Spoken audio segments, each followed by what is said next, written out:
वजीर आजम इमरान खान एक बार फिर कौमी असम्बली में इत्तेमाद का वोट हासिल करने में कामयाब हो गए।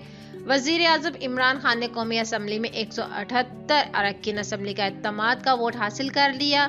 इमरान खान जिस वक्त वजीर आजम बने तब इन्होंने 176 वोट हासिल किए थे। इत्तेमाद का वोट हासिल करने के बाद वजीर आजम इमरान खान ने सब अरकान असम्बली का शुक्रिया अदा किया, जबकि पहली नशिस्तों पर मौजूद इत्तेहादियों से हाथ मिलाकर जवाब दिया। इस मौका पर वजीर आजम ने शेख रशीद को नजरअंदाज कर दिया। वजीर आजम ने मकबूल सदीकी से हाथ मिलाया और इसके बाद शेख रशीद ने हाथ बढ़ाया तो वजीर आजम ने नजरअंदाज कर दिया, जिसकी वीडियो भी सोशल मीडिया पर वायरल हो गई। कुछ सार्फिन ने सवाल उठाया कि वजीर आजम इमरान खान ने आखिर शेख रशीद से हाथ क्यों नहीं मिलाया, जबकि दीगर सार्फिन ने कहा कि हो सकता है कि वजीर आजम को पता न चला हो। वाज़िया रहे कि आज वजीर आजम इमरान खान के लिए इत्तेमाद के वोट के लिए स्पीकर कौमी असम्बली असद कैसर की ज़ेर सदारत कौमी असम्बली का खुसूसी इजलास हुआ। कौमी असम्बली के इजलास का आगाज तलावत कुरान पाक से किया गया, नात रसूल मकबूल पेश की गई और कौमी तराना बजाया गया, जिस पर तमाम अरकान असम्बली और कौमी असम्बली में मौजूद अफराद एहतराम में खड़े हुए।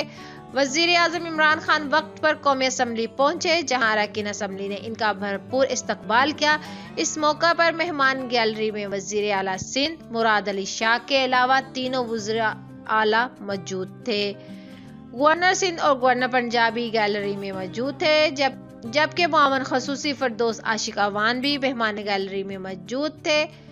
178 अरकान असम्बली ने इमरान खान पर इत्तेमाद का इजहार किया, लेकिन 2 रहनुमा ऐसे भी थे जो अपने कप्तान पर इत्तेमाद का वोट कास्ट ना कर सके। पाकिस्तान तहरीक इंसाफ के रहनुमा फैसल ने सेनेट इंतखाबात से कबल कौमी असम्बली की रुकनियत से इस्तीफा दे दिया, जिसके बायस वो आज वजीर आजम इमरान खान को इत्तेमाद का वोट नहीं दे सके और ऐवान की बजाय मेहमान की गैलरी में मौजूद रहे। जबकि दूसरी जानिब स्पीकर असद कैसर भी इजलास की सदारत की वजह से वजीर आजम इमरान खान के लिए इत्तेमाद का वोट नहीं दे सके। तो नाज़रीन, इस वीडियो को लेकर आपकी क्या राय है? अपनी कीमती राय का इजहार नीचे कमेंट सेक्शन में जरूर करिएगा। वीडियो को लाइक करने के साथ साथ हमारे चैनल को भी सब्सक्राइब कर दीजिएगा, ताकि लेटेस्ट अपडेट सबसे पहले आप लोगों तक पहुंच सके।